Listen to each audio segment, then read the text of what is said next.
ये हमारा ऐतिहासिक शहर ग्वालियर, जहाँ लोग अपने अपने कामों में इतने मशरूफ़ हैं कि पता ही नहीं चलता हमारे आसपास के पिछड़े हुए इलाकों में न जाने क्या क्या चल रहा है।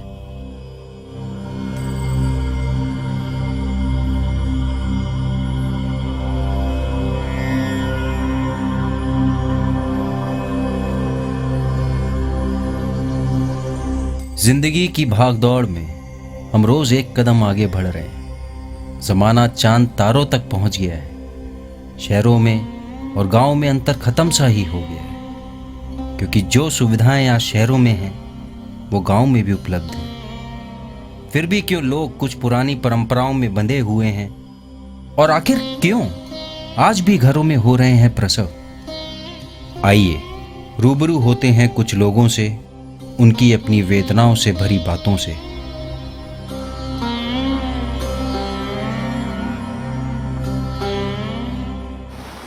अंकल, आपका नाम क्या है? आंटी, आपका नाम क्या है? अंकल, आप लोगों के कितने बच्चे हैं? 6 बच्चे।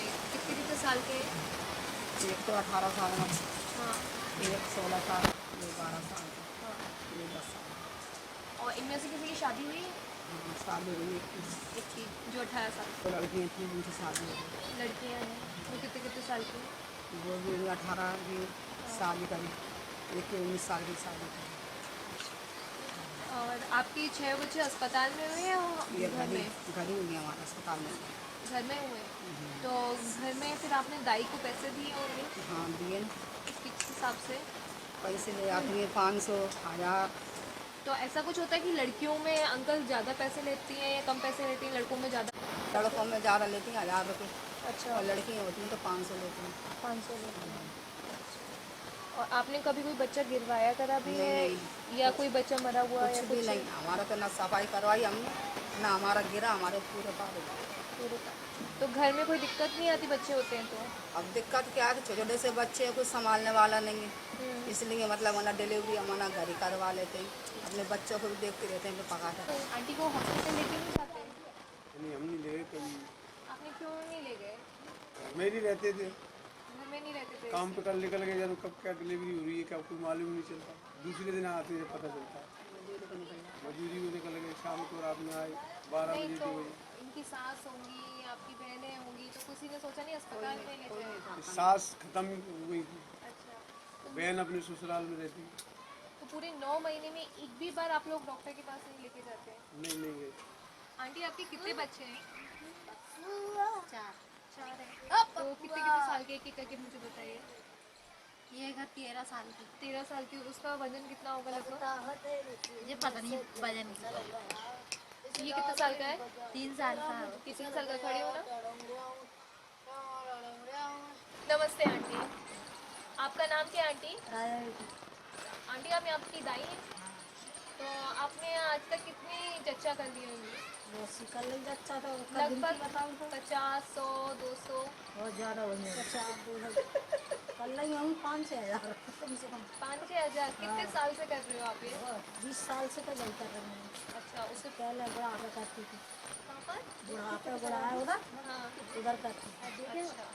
जहाँ और आप ये जच्चा करती हो तो आपको कभी कोई समस्या का सामना नहीं करना पड़ता? नहीं, आप जब डिलीवरी करते हो तो घर वाले कहते हैं घर में ही करें, या फिर उनका कुछ परंपरा चलती आती है, कोई समस्या होती है इसलिए आते हैं?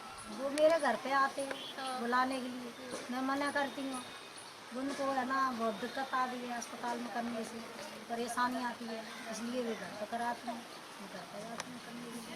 तो उनको अस्पताल में क्या दिक्कत आती है? दिक्कत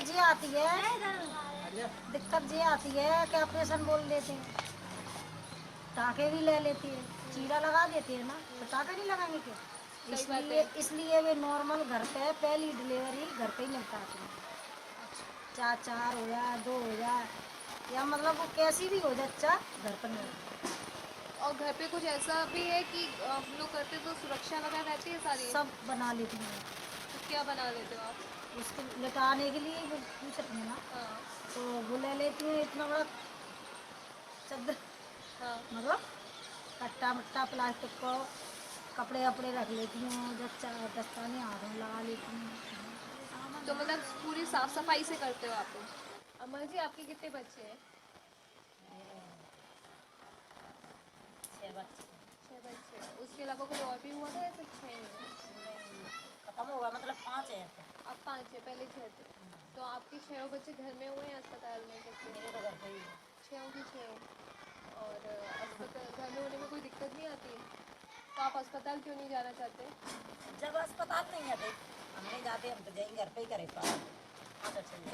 तो आपके 6 बच्चों में 5 बच्चे जो हैं उनकी तो शादी हुई किसी की? एक ही इस लड़के की। और शादी ला अभी हुई नहीं है। ये तो बच्चा छोटा हो जाएंगे। अच्छा, तो तो बाग तब भाभी को जो बच्चे हैं, भाभी के पास बच्चे हैं? एक लड़की है, एक खत्म हो गई। खत्म हो गई। तो इनके बच्चे अस्पताल में हुए या घर में? पहली लड़की खत्म हुई, अस्पताल में भेज दी घर पे ही गई। ये घर पे? लेकिन कोई ये कि पैसे के कारण परेशानी गई थी। 1000 रुपया मिले, 1000 हमारे लग गए। आंटी तो वो 1000 रुपये देने में आपको चक्कर लगाने पड़े तब मिले? कब मिले? और ये खाता नंबर नहीं हो तो कभी मिलने नहीं मिले। अभी तक खाता ही कौन खुलाया है? आज 3 साल हो गई, 3 साल से खाता को मैंने शकल नहीं देखा कि नंबर होता कैसा है। तो इसलिए आपको पैसे नहीं मिले? ये 800 रुपये मिले हैं, खाता खुलवा देंगे, सब रखे हैं कागज, पहली बच्ची के ही कागज रखे हैं। अभी तक एक भी चेक नहीं आया गवर्नमेंट का। एक भी चेक नहीं आया? एक भी नहीं आया, बताऊँ आपको, कागज बता दूँ उठा के, पूरे कागज रखे हैं बॉडी के। और भैया जो आपका पहली बच्ची जो हुई अस्पताल में हुई, उसके कितने टाइम बाद उसकी मृत्यु हुई? कैसा? मौत कब हुई उसकी? कैसे मरी वो? खत्म तो कैसे? बीमार हो गई थी, बीमार हो गई थी, कमला राजा में भर्ती है। कमला राजे में खत्म हुई थी। मतलब पैदा होने के कितने समय बाद?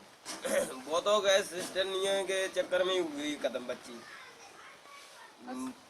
मिसेज थी अंदर, हाँ। उनका सीधा सिरिंज लगा दी तुमने। बच्ची इतनी बड़ी 6 महीने की बच्ची, 8 सिरिंज कौन झेल लिया है? बड़ा इंसान नहीं झेल लिया है। बस सीखने आती है इतनी बड़ी बड़ी, उनने कही हम ट्रेंड हो जाएंगे, बच्चों को जान ले लेती हैं। कौन कहता है बाल मजदूरी नहीं है? आखिर कौन कहता है? अगर ऐसा होता तो क्या ये बच्चे स्कूल नहीं जाते? तुम्हारा नाम नहीं, पहले नाम बता दो। और तुम्हारा? तुम कितने साल की हो? और तुम? 12 की। तो कुछ काम करते हो? जोड़ी काम करने आता है। क्या काम करते हो? दीवार बनाते हो तुम? तो काम करने जाते हो? और तुम पढ़ने जाते हो? रोज जाते हो? सरकारी में, प्राइवेट में? सरकारी में पढ़ाई होती है? तुम काम करने जाते हो तो पढ़ने का मन नहीं करता तुम्हारा कभी? मम्मी पापा भेजते काम करने या करने ही जाते हो? बताओ। जाते करने क्यों जाते हो? कितने पैसे मिलते हैं तुम्हें? 50 रोज? रोज 50 मिलते हैं तो क्या करते हो 50 रुपए का? घर पे आते हैं और हफ्ते में लेते हैं। हफ्ते में 50 रुपए मिलते हैं तो क्या करते हो 50 रुपए? पैसे हफ्ते पैसे ज़्यादा मिलते हैं, 50 रुपये हफ्ते के नहीं मिलते, 50 रुपये रोज के मिलते हैं। अच्छा, तो आप इसके भैया हो क्या? अच्छा, बड़े भैया। छोटे भाई को भी आपने सोचा नहीं पढ़ा दूं मैं? सोचा था, हमें तो वो तो है नहीं पैसे वाले, हम पढ़ाएंगे उनको, बच्चों को ऐसे तनख्वाह देंगे। क्यों हो रहे हैं आज भी बाल विवाह? बस अंतर इतना है कि हम बताना नहीं चाहते। दीदी मेरा नाम मेघा है, आपका क्या नाम है? शबान। मैं ना डॉक्यूमेंट्री मूवी बना रही हूँ, तो उसके अंदर मैं आपसे कुछ सवाल पूछना चाहती हूँ।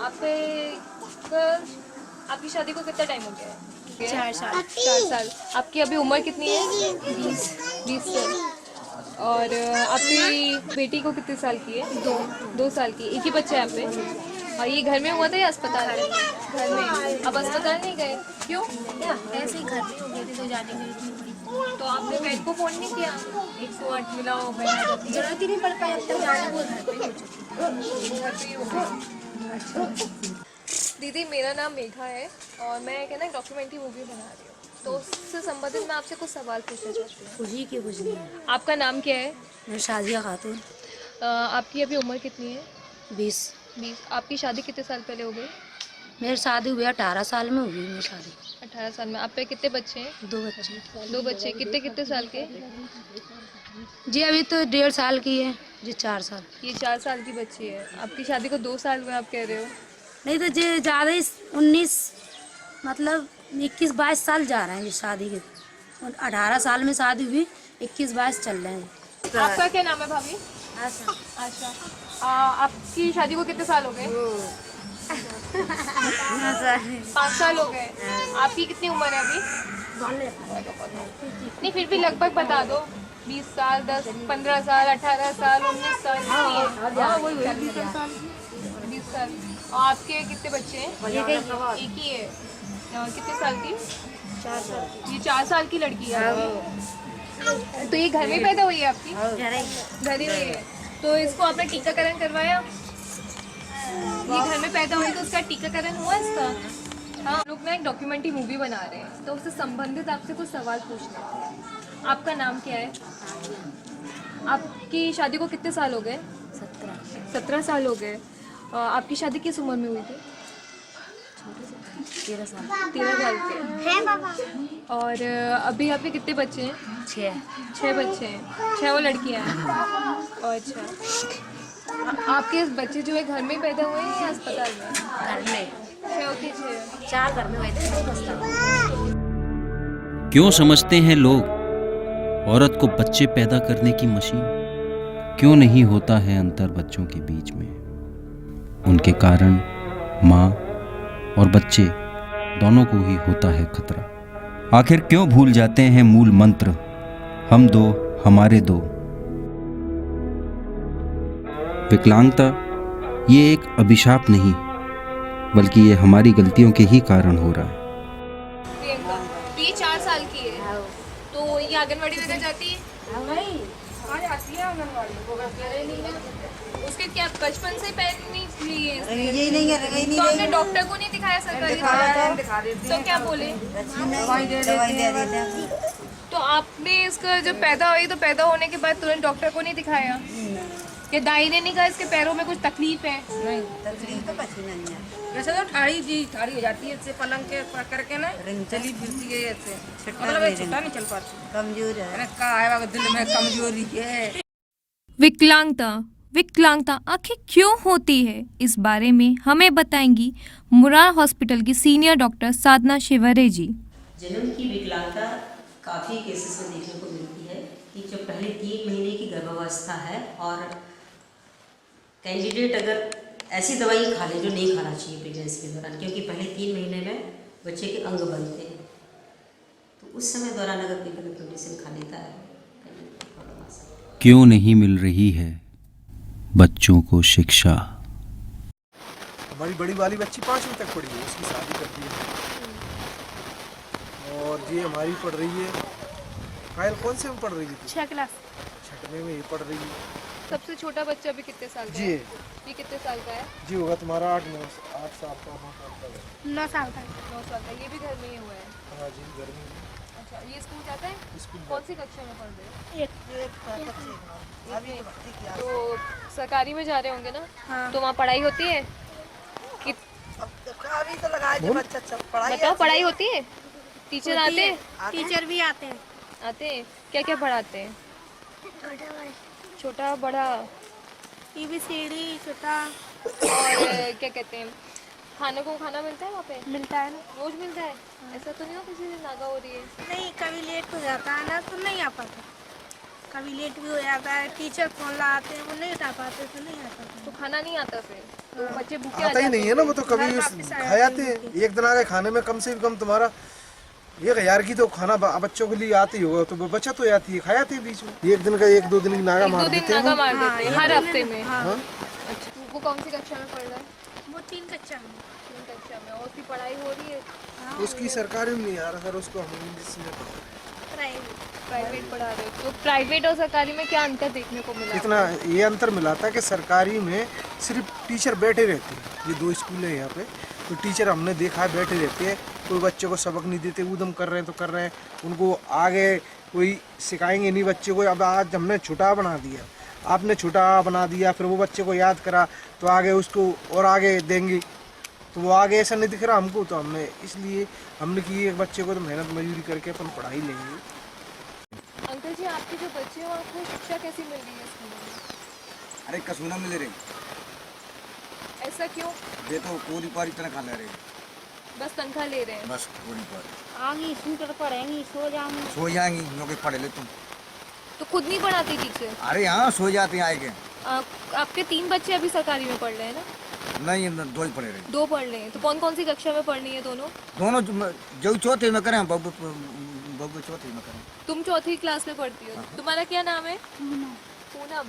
तो तुम्हें क्या क्या पढ़ाते हैं वो लोग? हिंदी नहीं पढ़ाते।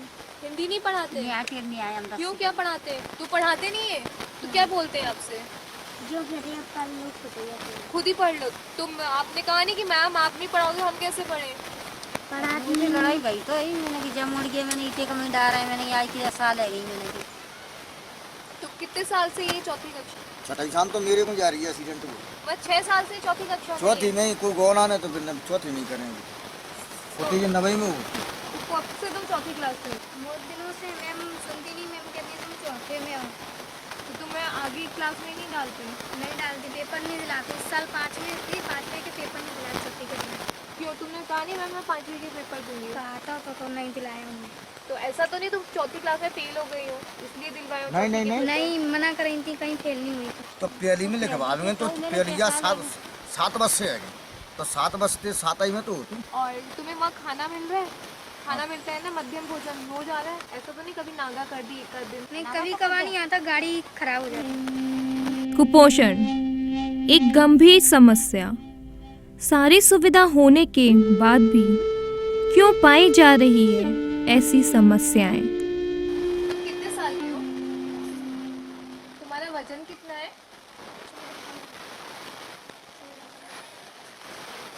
ये देखो, ये जो बच्चा है 10 साल का, 10 साल के हिसाब से इसका वजन होना चाहिए कम से कम 20 किलो, और ये सिर्फ 15 किलो का है।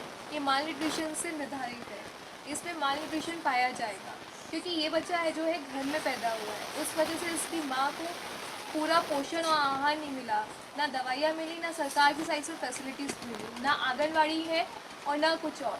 ये कैसे होगा? क्या होगा इस समाज में? आइए जानते हैं उन परिस्थितियों को कि क्यों नहीं जाना है अस्पताल। डर लगता है डॉक्टरों और सरकारी अस्पतालों में जाने से। दो बच्चे रहती है, जिसका पहला डिलीवरी हुई है। तो आपकी बहू की अभी डिलीवरी हुई तो घर में हुई है अस्पताल में? कमला राजा में। तो आपको कोई दिक्कत आई वहाँ पर? ये दिक्कत आई कि मेरी बहू ज़्यादा परेशान थी, बच्चा आधा निकल आया बाहर और आधा अंदर, और वो सुननी नहीं रही थी हमारी। तो आपने कहा नहीं कुछ डॉक्टर से? डॉक्टर तो कोई थे ही नहीं। तो हमने सिस्टरों से कही, हमने कही भाई ना हमारी बहू को देख लो। भाई हमारी कही तैल आओ उसको। अब बच्चा बाहर हो गया, कैसे टहलेगी कैसे? फिर जबरई से मैंने जाए के अंदर जबरदस्ती घुस के मैंने बोला, मैंने कि भाई मैंने कि हमारी बच्चा को जरा भी नहीं देख रही, अब बच्चा बाहर हो गया और क्या नाम है, और अगर कुछ से कुछ हो गया तो फिर आप कौन भुगतेगा इसका? फिर उन्होंने कहीं भेज दो, तो फिर भेजी, तो फिर भी 2 जच्चा निपटा के जब जच्चा को हमारी को बेटा आई। हाँ, तो फिर भी कहने लगे क्या तुम पैसों के लिए हाथ में जाता तो नहीं, घर पे ही डिलीवरी कर लो। तो हमने कही मैडम देख लो ना, अरे ले आओ इधर से, हम नहीं देखते, उसकी हालत ज़्यादा खराब है। मैंने हम खा जाए इससे हम जानकारी नहीं है हमसे, हम खा लेके जाएँ इसको। सही बोली, अरे तुम क्यों चढ़ रही हो हमसे, ले आओ ना तुम इधर से। फिर मैं एक बेचारा रोड पर मिला खड़ा हुआ, फिर बाबू बुला जब फिर ऑटो करवा लाई, जब फिर मुराद लेके पहुँचे। मैंने मुराद में इस बच्चे के घर ले गए तो वहाँ पे क्या हुआ? लेके पहुँचे थे तो मैडम बोली थी इसलिए जान खाई नहीं है, मतलब पलंग खाई नहीं है, इसको बाहर लेके बैठे। बाहर लेके बैठे तो लड़का हो गया था। फिर ये अंदर हमारी गाड़ी वाले ने बोला था जीप की हालत बहुत खराब है, इसको अंदर लो। जब अंदर लिया आपकी हालत खराब हो कब अंदर लिया? उससे पहले अंदर लिया? तो आपका बच्चा बाहर था तो अपने आप हो गया या किसी नर्स ने या भाइयों ने दिल्ली से भाइयों ने इतनी सुविधा होने के बाद भी क्यों नहीं होते पूरे टीकाकरण?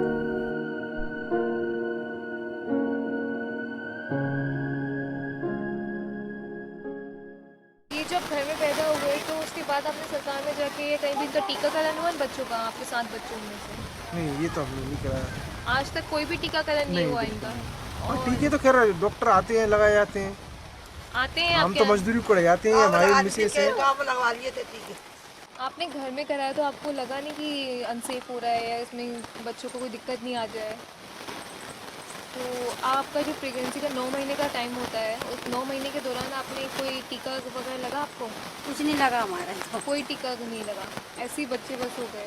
और बच्चा पैदा हुआ उसके बाद उनको कोई टीकाकरण लगा?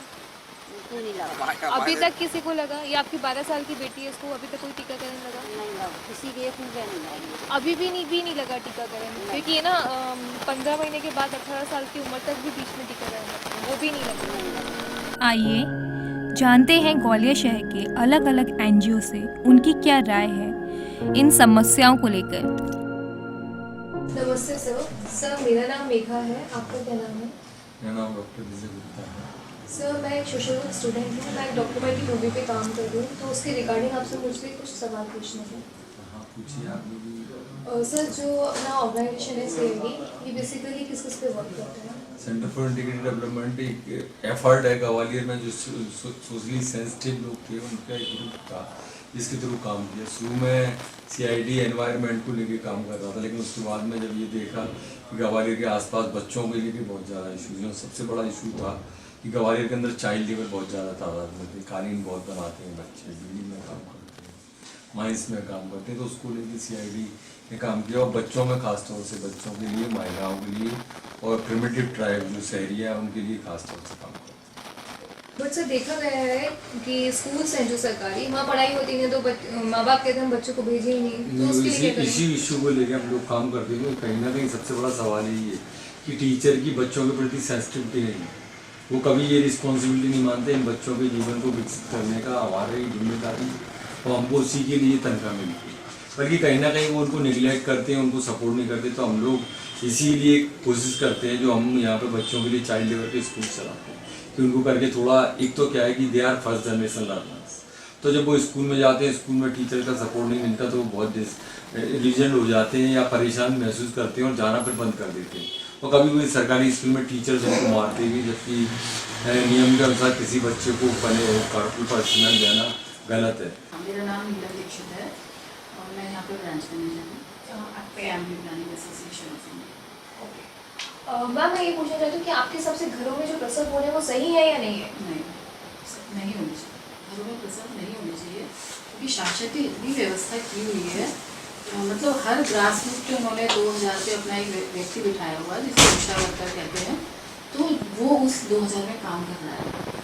और जननी सुरक्षा योजना चलाई है जिसमें कि गर्भवती को भी डिलीवरी के बाद पैसे दे रहे हैं, ले जाने वाले को पैसे दे रहे हैं, तो इतनी व्यवस्था होने के बाद भी अगर घर में प्रसव होता है बट मैम फिर भी हो रहा है कई जगह, हमने ये चीज़ जहाँ वैसे शहर में तो खैर नहीं हो रहा है, गांव में भी, लेकिन जहाँ पर फैसिलिटी ही नहीं है वहाँ पर क्या होता है कि हॉस्पिटल तक ले जाने का टाइम नहीं होता, पहले से अवेयरनेस नहीं है, और कुछ लोग अभी भी रूढ़िवादी हैं। मैम, मेरा एक और सवाल था आपसे कि ऐसा अपन क्या करें कि जिससे बच्चे जो है घर में पैदा नहीं हो, दूसरे उन्हें प्रॉपर गैप मिले बच्चों के बीच में, तो इसके लिए हम लोग क्या अवेयरनेस या काउंसलिंग प्रोग्राम क्या कर सकते हैं? तो तुम्हारा प्रश्न है, इसको पूरा करने के लिए तो सबसे पहले हमें हर स्तर पर जागरूकता लानी पड़ेगी, है ना। हम ये नहीं सोच सकते कि ये तबका पढ़ा लिखा है, इसको जागरूकता की ज़रूरत नहीं है, ये तबका कमज़ोर है, इसको जागरूकता की ज़रूरत, हर व्यक्ति को जागरूक बनाने की ज़रूरत है। तो हर क्षेत्र में इस विषय पर जागरूकता कार्यक्रम करने होंगे, क्षेत्रों में जा के प्रोग्रामों को करना पड़ेगा, PSC और सब सेंटर स्तर पर कोशिश करनी पड़ेगी कि व्यवस्थाएं हों, वहाँ पर प्रॉपर डॉक्टर उन्हें मिले, और समुदाय को भी ये बताना पड़ेगा कि जिस समय डॉक्टर उपलब्ध है कम से कम आप उस समय जाओ। बहुत बार क्या होता है, डॉक्टर वहाँ होगा तब लोग नहीं पहुँचेंगे, डॉक्टर जब किसी और काम में या डिलीवरी वगैरह बिजी है तब लोग पहुँचते हैं। तो कम से कम अपने इन ज़रूरी चीज़ों के लिए समय निकालें, प्रॉपर काउंसलिंग करें। हम लोग सिर्फ ये कर सकते हैं कि हम लोग जागरूकता के भी कई तरीके हैं, अगर बहुत बार लोग होते हैं कि अपन को जानकारी दो तो लोग उसके लिए टाइम नहीं निकालते, तो नुक्कड़ नाटक हैं, मतलब उन चीज़ों में जहाँ पर कि लोग ना चाहते हुए भी उनका ध्यान चला जाए, उनके माध्यम से भी हम उनको मुख्य बिंदु बता सकते हैं, हाई रिस्क पॉइंट्स बता सकते हैं कि भैया घर पे जापा करोगे तो इतने सारे खतरे हैं। तो एक भी खतरा अगर उन्हें समझ में आता है तो कम से कम वो उसका फ़ायदा ले सकते हैं। दूसरा ये बता सकते हैं कि भैया अस्पताल में जापा करोगे तो कितने फ़ायदे हैं, पैसे भी तुम्हें दे रहे हैं, तुम्हारे को ले जाने वाले को भी दे रहे हैं, तुम्हें दवाइयाँ भी दे रहे हैं, सब कुछ दे रहे हैं, तो जापा कम से कम वहाँ कराओ। सर, आपका नाम क्या है? मेरा नाम संदेश है और मैं संकल्प के साथ काम करता हूँ। सर, संकल्प जो बेसिकली क्या काम करता है? संकल्प मुख्यतः हमारा जो काम है वो बच्चों के साथ है, और उसके अलावा हम हेल्थ में HIV/AIDS पे काम करते हैं। ग्वालियर में जो हमारा मुख्य काम है वो है बच्चों की शिक्षा के मुद्दे पर हम काम कर रहे हैं, और उसके साथ साथ ऐसे बच्चे जो जिनके सुरक्षा के अधिकार का हनन होता है उसको लेकर हम विशेष तौर पर काम कर रहे हैं। सर मैंने ग्वालियर में देखा कि कुछ बच्चे हैं वो सरकारी स्कूल में जाना पसंद नहीं करते हैं, प्राइवेट जा रहे हैं और कह रहे हैं कि सरकारी स्कूल में पढ़ाई नहीं होती। तो इस विषय में आपका क्या कहना है? काफ़ी हद तक बच्चों का जो इसमें मत है वो ठीक है, क्योंकि सरकारी स्कूलों की जो स्थिति है उसमें बच्चों को जिस तरह की क्वालिटी एजुकेशन मिलना चाहिए वो क्वालिटी एजुकेशन बच्चों को नहीं मिल रही है। और हालांकि सरकार ने शिक्षा का अधिकार कानून भी लागू किया है और उसका उद्देश्य ये है कि पूरे देश में जितने भी 6 से 14 साल के बच्चे हैं उनको 8वीं तक की शिक्षा जो है निःशुल्क वो अनिवार्य रूप से मिले। लेकिन उसके बावजूद भी आज भी बहुत सारी ऐसी परिस्थितियां हैं जिनमें बच्चों को गुणात्मक शिक्षा नहीं मिल रही है, और जब गुणात्मक शिक्षा नहीं मिलेगी तो बच्चों के जीवन में कोई अंतर नहीं आएगा, कोई विकास नहीं होगा। तो इसलिए ज़्यादातर पेरेंट्स जो हैं वो ये चाहते हैं कि मेरा बच्चा अच्छी शिक्षा प्राप्त करे, और इसके लिए वो सारे अपने बच्चों को प्राइवेट स्कूल में भेज रहे हैं। और सबका मानना है कि प्राइवेट स्कूल की जो क्वालिटी ऑफ एजुकेशन है वो बहुत अच्छी होती है। ये जो मैं कह रहा था कि क्योंकि पेरेंट्स ये चाहते हैं कि उनके बच्चे को अच्छी शिक्षा मिले, तो इसलिए सारे पेरेंट्स अपने बच्चों को प्राइवेट स्कूल में भेज रहे हैं। अब समस्या ये आती है कि जो पेरेंट्स गरीब हैं वो पेरेंट्स क्या है, तो उनके लिए तो मजबूरी है, तो उनको अपने बच्चों को फिर सरकारी स्कूल में ही भेजना होता है। तो हम लोग इस दिशा में काम कर रहे हैं, हमारी संस्था दिशा में काम कर रही है। हम लोग कोशिश करते हैं कि जो भी इस तरह के मुद्दे हैं स्कूल से जुड़े हुए उनको सरकार के सामने उठाया जाए, जिला प्रशासन के सामने लाया जाए। और इसके अलावा जो शिक्षा का अधिकार कानून है उसमें सरकार ने व्यवस्था की है कि अगर इस तरह की कुछ समस्या है सरकारी स्कूलों में तो उसको राज्य स्तर पर बाल अधिकार संरक्षण आयोग के समक्ष उठाया जाए। तो हमारी टीम जितने भी शासकीय स्कूल हैं, हमने कुछ स्कूल हैं सिलेक्ट किए हैं, वहाँ वो लोग विजिट करते हैं, और विजिट करने के बाद वहाँ जो पूरी रिपोर्ट्स हैं, वहाँ की जो परिस्थितियाँ हैं उसको एक रिपोर्ट के शेप में तैयार करते हैं और उसको मध्य प्रदेश राज्य बाल आयोग को भेज रहे हैं, जिससे कि बाल आयोग की ओर से शिक्षा विभाग को इस संदर्भ में निर्देश दिए जाएँ कि जो कमियाँ रिपोर्ट में हमने बताई हैं उनकी पहले वो जांच कराएं, और जांच कराने के उपरांत उस पर फिर कार्रवाई करें, जिससे कि बच्चों को अच्छी शिक्षा मिल सके। नमस्ते सर। नमस्ते सर मेरा नाम मेघा है, आपका क्या नाम है? मेरा नाम IB वर्मा है और वामा ऑर्गेनाइजेशन में मैं पिछले 20-25 साल से काम करता हूँ। सर तो ये वामा ऑर्गेनाइजेशन है कितने साल पुराना है? हम लोग रजिस्टर्ड की तरह से देखें तो करीब 1988 से हम लोग काम करते हैं। 25 साल करीब हो गए काम करते हैं। सर तो इसमें वामा में क्या क्या काम होते हैं? मेनली हम लोगों का जो 4 यूनिट हैं जिनमें हम लोग काम करते हैं। फर्स्ट है rural development and social development में, जिसमें हमारे लाइवलीहुड का प्रोग्राम है, विमेन एम्पावरमेंट है, हेल्थ है, रिप्रोडक्टिव एंड चाइल्ड हेल्थ है, ट्रेनिंग कैपेसिटी बिल्डिंग है। और सेकेंड यूनिट में देखेंगे तो हमारा एजुकेशन है। एजुकेशन में हम लोग आशाओं की ट्रेनिंग का हम लोग काम करते हैं। NRHM पर हम लोग एज ए लीड NGO काम करते हैं। पिछड़े हुए बच्चे हैं जहाँ पे स्कूल फैसिलिटी नहीं है, उनके लिए एक अलग से स्कूल है। सर हमने सर्वे किया था तो वहाँ हमें कुछ जगह ऐसी मालूम पड़ी, वो कह रहे हैं हमारे पास आशा कार्यकर्ता नहीं है। इवन हमारे यहाँ तो कोई आया ही नहीं आज तक पूछने, जैसे मैडम आप पूछने आए हो कि यहाँ पे डिलीवरियाँ हो रही है, घर में हो रही है नहीं हो रही, वो तो कोई आता ही नहीं है। तो उस चीज़ का क्या, ना आंगनबाड़ी है वहाँ पर अवेलेबल, न स्कूल फैसिलिटीज़ है, ना आशा उषा कार्यकर्ता है। कुछ क्षेत्र ऐसा रह सकता है, मैं नहीं कह सकता कि बिल्कुल 100% कवर हो गया है। मेरी भी जानकारी में कुछ ऐसे गांव हैं जो इंटीरियर हैं या अनअप्रोचेबल हैं या कुछ दूसरे तरह के रिस्क हैं वहाँ पर। इसकी वजह से वहाँ पर ANM या आशा नहीं पहुँचती है, आंगनबाड़ी नहीं है या सुचारू रूप से नहीं चल रही है। लेकिन फिर भी कंपैरेटिव पिछले साल 20 साल में मैंने जो देखा है कि अब 80% कवरेज तो बढ़ा है। 20% अभी भी मानते हैं कि जो बहुत रिमोट एरियाज़ है जहाँ तक लोग जाना नहीं चाहते, उसके कुछ दूसरे रीज़न भी होते हैं, क्योंकि एक आशा कार्यकर्ता या ANM जो होती है, एक महिला होती है, वो इंटीरियर में रिमोट में जाएगी, उसकी सुरक्षा से कुछ बड़े सवाल होते हैं। आइए बात करते हैं डॉक्टर सुजाता बापर जी से, जो शहर की जानी मानी गायनेकोलॉजिस्ट हैं। इनकी क्या विचार हैं इन समस्याओं पर? मैम मेरा नाम मेघा है और मैं सोशल वर्क स्टूडेंट हूँ, मैं डॉक्यूमेंट्री मूवी बना रही हूँ, तो इसके रिगार्डिंग आपसे ज़रूर। आपका नाम क्या है? मैं doctor Sujata Bapat, working as a medical officer in this health centre. Ma'am आप कितने साल से प्रैक्टिस कर रहे हैं? मैं 21 ईयर से इस प्रैक्टिस में आफ्टर पासिंग आउट मैं। मैम मेरे आपसे सवाल है कि घरों में डिलीवरी होनी चाहिए कि नहीं? नहीं, बिल्कुल नहीं होनी चाहिए घरों में डिलीवरी है, क्योंकि उसके साथ रिस्क फैक्टर्स हैं ही। तो उसके लिए गवर्नमेंट ने अभी इंस्टीट्यूशनल डिलीवरीज को प्रमोशन के लिए बहुत सारी योजनाएं भी बनाई हैं, जो गर्भवती माताओं को सरकार की तरफ से मुहैया कराया जाता है।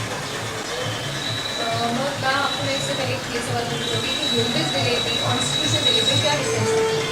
होम बेस्ड डिलीवरी तो देखिए बहुत समय पहले भी घर में डिलीवरी होती थी, आज भी कुछ परसेंटेज में होती हैं।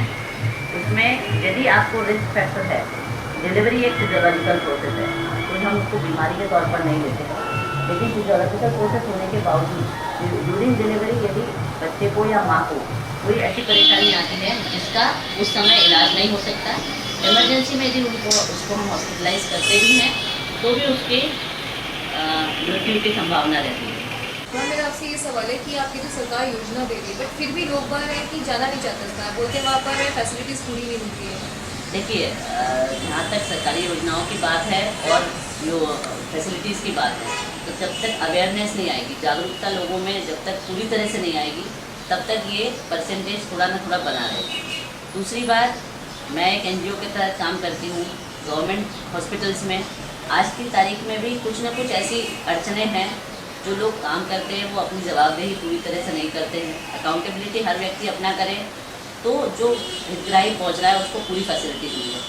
कुछ सरकारी योजनाओं में कमियां थोड़ी बहुत हो सकती हैं, लेकिन जो लोग काम करने वाले हैं वो उन कमियों को बहुत आसानी से पूरी कर सकते हैं। लेकिन दुर्भाग्यवश हिंदुस्तान के आज भी ऐसी स्थिति है कि लोग इंसान को इंसान न समझते हुए जो आया है उसको एक क्लाइंट समझते हैं, एक आप क्या कह सकते हैं उसको शब्द उपभोक्ता समझते हैं।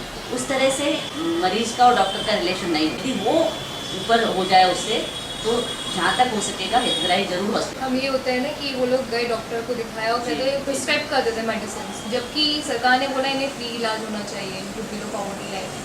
लेकिन उतनी उपलब्धता सरकारी साधनों की है नहीं आज की तारीख में।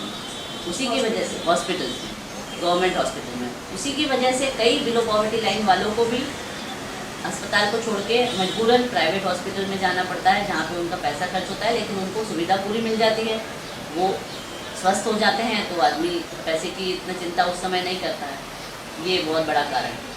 मैम एक चीज़ आपसे पूछना चाहूँगी, आप दिन भर में कितने चेकअप्स वगैरह लेते हैं? मेरे यहाँ पे तो मेरे डिस्पेंसरी में बिलो पॉवर्टी लाइन ही ज़्यादातर लोग आते हैं। ओके। तो तकरीबन 100 के आसपास गर्भवती माताएं, बच्चे और बाकी तकलीफों के बीमारी के सभी तरह के उपचार के लिए। मैम ऐसा देखा गया एक सरकारी आंकड़ों के हिसाब से कि 10,000 में से जो हॉस्पिटल में बच्चे पैदा होते हैं उसमें से 255 बच्चों की मौत होती है, घरों में जो पैदा होते हैं उसमें 198 का ही आया है।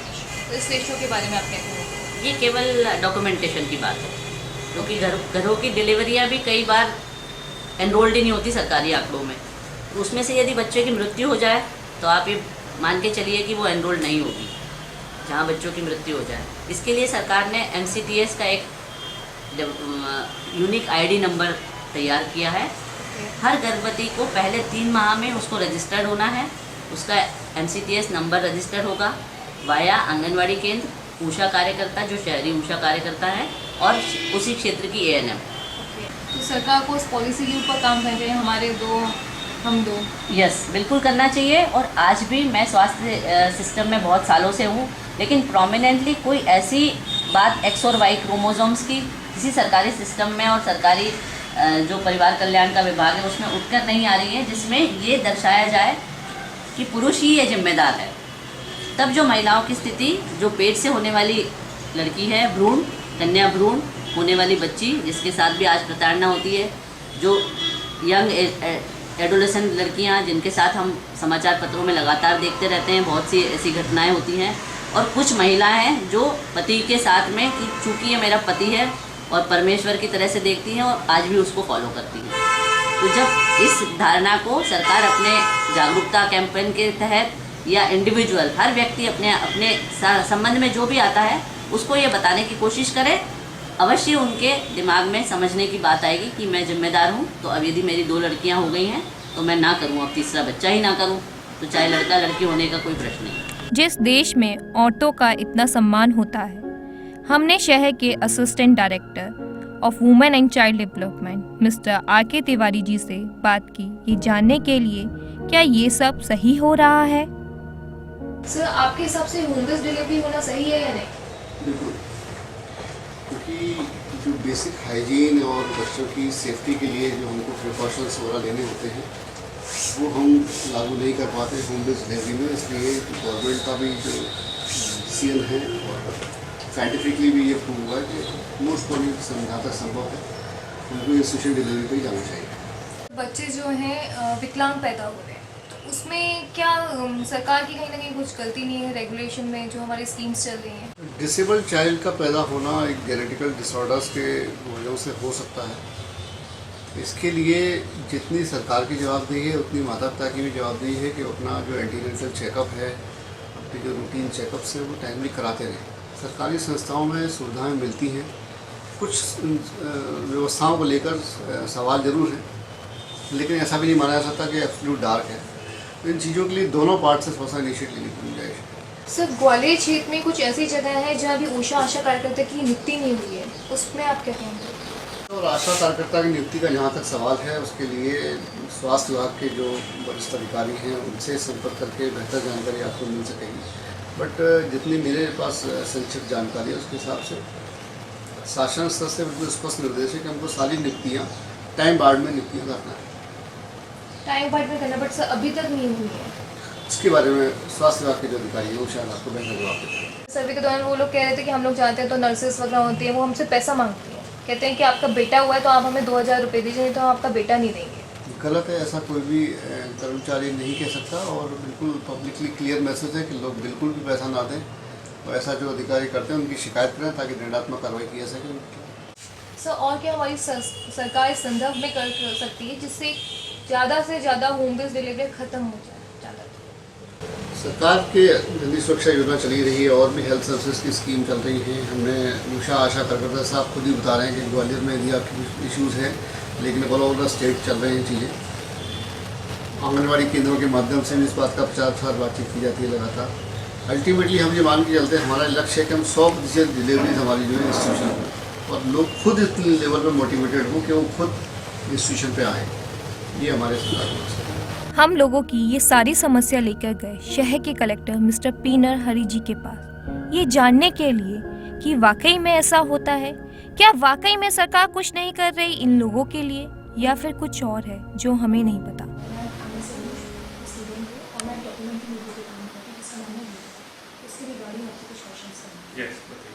सर, आपके हिसाब से क्या होम बेस्ड डिलीवरी होनी चाहिए? होम बेस्ड डिलीवरी किन चीज़ों में? सर, होम बेस्ड डिलीवरी जो बर्थ होता है वो नहीं होना चाहिए, नहीं होना चाहिए? हमारे हिसाब से होम बेस्ड डिलीवरीज वो केवल इंस्टीट्यूशनल डिलीवरीज होना चाहिए, नंबर 1। यानी कि इंस्टीट्यूशनल डिलीवरीज का तात्पर्य ये है कि असिस्टेड डिलीवरीज होनी चाहिए, और असिस्टेड डिलीवरीज केवल इंस्टीट्यूशंस में यानी कि अस्पतालों में, हमारे CHC या PHC या सब हेल्थ सेंटर पे भी हो सकते हैं, जहाँ पे कम से कम ट्रेंड LHV हो। दूसरा, होम बेस्ड डिलीवरी तभी हो सकता है अगर हमारे कोई भी ट्रेंड LHV या फिर नर्सेस या डॉक्टर्स होम पे चले जाएं, वहाँ पे जाके डिलीवरीज। लेकिन हम राज्य शासन और केंद्र शासन के का जो मंशा है उसके अनुरूप 100% इंस्टीट्यूशनल डिलीवरीज ही होना चाहिए। मगर से क्या होता है, कुछ लोग अभी भी घरों में बच्चे पैदा करते हैं, क्यों आंगनबाड़ी या ऊषा आशा कार्यकर्ता उन्हें इतना मोटिवेट नहीं करती कि वो अस्पताल जाए? कहीं कहीं कुछ कमियाँ डेफिनेटली रहते हैं, इसलिए हम लोग समय समय पर लगातार हम ट्रेनिंग्स आयोजित करते हैं, जिसके अंतर्गत हम हमारे आंगनबाड़ी कार्यकर्ता, आशा, उषा और ANMs, इसके अलावा LHVs को भी हम लोग ट्रेनिंग देते हैं। तो बट कुछ जगह आशा उषा कार्यकर्ता अपॉइंटेड ही नहीं है।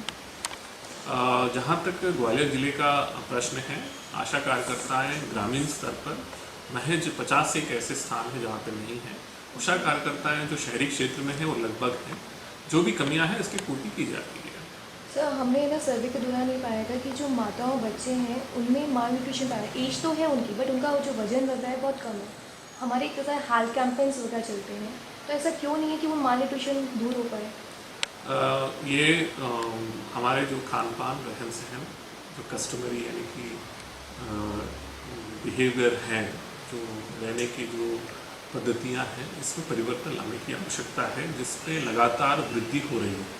माल न्यूट्रिशन निश्चित ही हमारे डाइटरी हैबिट से रिलेटेड है और इसलिए आंगनवाड़ी व्यवस्थाओं को सुदृढ़ करते हुए उसी के माध्यम से हम लोग पूरे प्रयास कर रहे हैं और आने वाले समय में मैं पूरा विश्वास रखता हूँ कि ये डेफिनेटली इसमें बढ़ोतरी रहेगी। सर, एक ये सवाल है मेरा, एक हमारा स्लोगन चलता है हम दो हमारे दो, मगर इस पर स्ट्रिक्टली फॉलो क्यों नहीं हो पा रहा? क्योंकि लोग बाग हैं, उनके बच्चे 6-7 होते हैं, इस कारण माँ और बच्चे दोनों पे इफेक्ट है। पॉपुलेशन पॉलिसी जो गवर्नमेंट ऑफ इंडिया का है, जिसका अनुपालन मध्य प्रदेश शासन करता है, इसमें मध्य प्रदेश शासन का ऐसा कोई जोर नहीं है, यानी कि कंपलसरी नहीं है। ये केवल एक सुझावात्मक ऐसा स्लोगन है जिसमें 100% स्ट्रिक्टली इम्प्लीमेंट नहीं किया जा सकता। मैं वही कह रही हूँ, उसको हम लोग क्यों स्ट्रिक्टली इम्प्लीमेंट नहीं कर सकते? क्योंकि शासन की पॉलिसी है कि स्ट्रिक्ट नहीं होना है, ये केवल सुझावात्मक है। सर, जैसे चाइना में होता है ना कि 2 बच्चे होंगे, एक बच्चा डिफेंस में जाता है, उनकी भी एक पॉलिसी चल रही है। ऐसा नहीं है, ऐसा नहीं इम्प्लीमेंट नहीं कर सकते। सर, एक और मेरा क्वेश्चन ये है कि कुछ डॉक्टर्स जो गवर्नमेंट डॉक्टर्स होते हैं वो प्राइवेट प्रैक्टिसेस क्यों करते हैं? गवर्नमेंट डॉक्टर्स को प्राइवेट प्रैक्टिस करने का इजाज़त नहीं है, उनको नॉन प्रैक्टिसिंग अलाउंस भी मिलता है। लेकिन कुछ डॉक्टर्स ऐसे भी हैं जो केवल अपने निवास स्थान पे उनको प्रैक्टिस करने का अधिकार, उनको राइट्स दिए हुए हैं, लेकिन वो किसी प्राइवेट अस्पताल में जाके प्रैक्टिस नहीं कर सकते। सर, वो मतलब सेल्फ प्रैक्टिस तो कर ही रहे हैं ना, क्योंकि जैसे डिफेंस के डॉक्टर्स होते हैं वो सिर्फ डिफेंस के लिए काम करते हैं। गवर्नमेंट ने परमिशन दिया हुआ है, गवर्नमेंट ने परमिशन दिया हुआ है। सर, एक मेरा ये कि जो एजुकेशन है, बच्चे जो सरकारी स्कूल में जाते हैं तो वहाँ टीचर्स उन लोगों का से हल्के में ले लेते हैं कि पढ़ा नहीं रही हैं, स्वेटर बुन रही हैं, कहते हैं खुद पढ़ लो, तो ऐसा क्यों? ये बहुत कम परसेंटेज ऐसा होगा, ऐसे टीचर्स होंगे जो इस तरह का बिहेवियर करते हैं। बाय एंड लार्ज बहुत जागरूकता आ गई है। हमारा जो राइट टू एजुकेशन के इम्प्लीमेंटेशन के साथ ही गवर्नमेंट स्कूलों में भी बहुत कुछ परिवर्तन आया है। हो सकता है कि कुछ एक स्थानों पर अभी भी ऐसा स्थिति हो, तो समय के साथ निश्चित ही बदलाव आएगा। सर, तो कुछ हम इस टाइप का नहीं करते जो सरकारी पेरेंट्स होते हैं, जो गवर्नमेंट जॉब्स में, जैसे आप हो गए या आपके साथ के जो लोग हैं, उनके बच्चे जो है कुछ अगर सरकारी में जाए तो वहाँ का सरकारी जो स्कूल्स वगैरह उसमें डेवलपमेंट नहीं हो जाएगा? अच्छा, ये एक आइडियल एक बिहेवियरल चेंज हम चाहते हैं जो किसी के ऊपर थोपा नहीं जा सकता है। इट इज़ एक ऐसी सोशल इशू है जिसके ऊपर किसी को हम कंपलसरी नहीं कर सकते कि आप ऐसा करेंगे। ये एक आइडियलिस्टिक एक इशू है जिसके ऊपर सबको सोचना है, ये व्यक्तिगत निर्णय भी हो सकता है, लेकिन मतलब इक्वलिटी आ जाएगी ना कि हमारे यहाँ जो गरीब बच्चे हैं और जो बड़े ऑलरेडी राइट टू एजुकेशन के इम्प्लीमेंटेशन से प्राइवेट स्कूल्स में भी 25% इसी उद्देश्य के साथ स्टूडेंट्स का एडमिशन किया जा रहा है ताकि वो इक्वालिटी आए। तो नॉट नेसेसरीली कि उसके विपरीत डायगोनली ऑपोजिट व्यू लेने से हम लोग सफलता पाएंगे, ऐसा कुछ नहीं। हमें अपने एजुकेशन सिस्टम को बेहतर करना है। तो एक हमारा एजुकेशन जो चलता है सब स्कूल चले, इसमें ऐसा क्यों देखा जाए जो गरीब बच्चे भीख मांग रहे हैं या कुछ काम कर रहे हैं तो इम्प्लीमेंट पूरा क्यों नहीं हो पा रहा? डेफिनेटली ये सिस्टमिक फॉल्ट्स हैं, बहुत सारे सिस्टमिक फॉल्ट्स हैं जिसको सुधारने की आवश्यकता है। इसलिए राइट टू एजुकेशन का मैं बार बार ये जोर दे रहा हूँ कि राइट टू एजुकेशन के आने के बाद 2009 के इम्प्लीमेंटेशन के साथ बहुत कुछ चेंजेस एजुकेशन सिस्टम में आए हैं। आज हम ऐसे बच्चों को आइडेंटिफाई करके जो भीख मांगते हैं या फिर ऐसे बच्चे हैं जिनके रहने के लिए कोई स्थान ना हो, उन सबको आइडेंटिफाई करके हम स्पेशल स्कूल्स चला रहे हैं। लगभग हमारे ही ज़िले में 400 से अधिक ऐसे बच्चे हैं जिनको हम हर साल लगभग 3-4 फेजेस में उन्हें आइडेंटिफाई करके हम उनको इन स्कूलों में भर्ती करा के करते हैं। डेफिनेटली कुछ एक अच्छे NGOs की आवश्यकता है जो हमारा सहयोग इसमें ज़रूर करें, जिनके माध्यम से ऐसे भी जो बच्चे रह गए हैं उनको भी और आइडेंटिफाई करके हम उन्हें इन स्कूलों में भर्ती किया जा सके। हॉस्पिटल नहीं जाना चाहते, वो कहते हैं कि लोग बार है ना सिजेरियन कर देते हैं, डॉक्टर्स जो है सिजेरियन कर देते हैं नॉर्मल डिलीवरी को भी। और प्लस कौन से हॉस्पिटल? सर ये जो केस हमने सुना है बड़े अस्पताल का उन लोगों ने नाम लिया है। बड़े अस्पताल मतलब प्राइवेट हॉस्पिटल? नहीं, सरकारी हॉस्पिटल ही है। सरकारी हॉस्पिटल्स में सिजेरियन करते हैं? हाँ, जबरदस्ती। वो कह रहे हैं कि इसलिए हम लोग है ना जाना नहीं चाहते अस्पताल, कि वो लोग कीड़ा फाड़ी कर देते हैं। This is not true. और है ना गैलरी में ही बच्चे पैदा हो जाते हैं हमारे, इसलिए जाने से फ़ायदा क्या है? इसलिए तो घर पे दाई वगैरह है वो हैंडल कर रहे हैं। जब ये परसेप्शन है जो लॉन्ग स्टैंडिंग ऐसा परसेप्शन है जो लोग कभी जाते भी नहीं हैं। एक इनको ऐसा दिमाग में बैठा हुआ है कि ऐसा होता होगा। हमारे यहाँ जो आज के आंकड़े हैं, केवल मुरार डिस्ट्रिक्ट हॉस्पिटल में मंथली 800 डिलीवरीज हो रहे हैं। बिरला नगर हॉस्पिटल में नियर अबाउट 200 डिलीवरीज हो रहे हैं। तो ये डिलीवरीज कैसे हो रहे हैं? तो ये डिलीवरीज उसी समाज के बीच के लोग हैं जो आके हमारे अस्पताल की सेवाओं का उपयोग करते हैं। तो ये सब परसेप्शंस हैं जो समय के साथ में परिवर्तित हो रहे हैं। Thank you sir. ये बात है सिर्फ भारत के एक राज्य मध्य प्रदेश की, एक ऐतिहासिक शहर ग्वालियर की। आज की सदी में सब कुछ होते हुए भी हमारे अपने समाज में परिवर्तन नहीं ला पा रहे हैं। बातें तो करते हैं, नई नई योजनाएं भी चलती हैं, लेकिन क्या फ़ायदा इन सब का जब सुचारू रूप से चल ही नहीं रही। सब में होती है एक आशा अपने आप को एक बेहतर बनाने की, मगर क्यों नहीं करते हैं आशा हम इस समाज को बेहतर बनाने की? आखिर क्यों है हमारे इस समाज में इतनी वेदना, और हम देखकर भी कर रहे हैं अनदेखा सा। कल क्या होगा इस वेदना का अगर बढ़ गई तो? देखा आपने लोगों की अलग अलग वेदनाएं, पता नहीं कौन सच बोलता है और कौन झूठ, लेकिन जो कुछ भी है वेदना तो वेदना ही है।